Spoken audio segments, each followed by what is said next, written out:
Ito, panoorin natin. Nako, si dating Pangulong Duterte may banta sa mga congressman na kung siya ay makabalik, aaristuhin daw niya.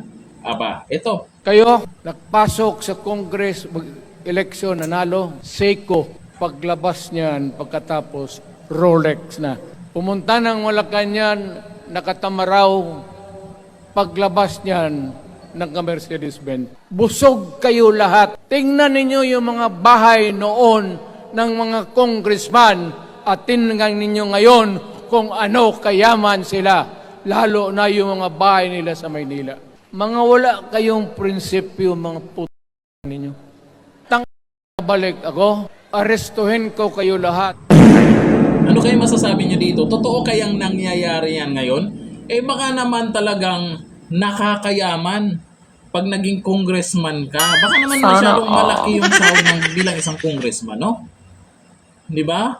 Baka naman pag naging congressman ka, talagang, baka malaki discount nila. Sampol kagaya niyan, sa relo, sa sasakyan. Kaya nakakabili, baka malaki yung discount nila pag congressman sila. Baka ganon.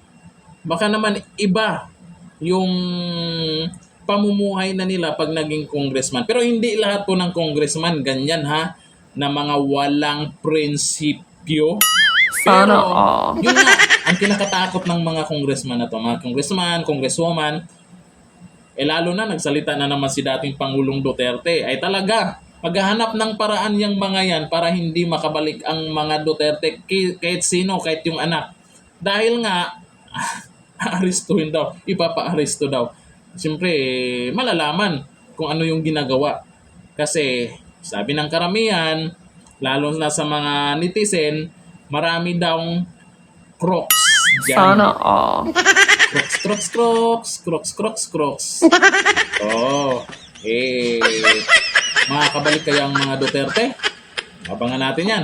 Pero yun ang gusto ng taong bayan.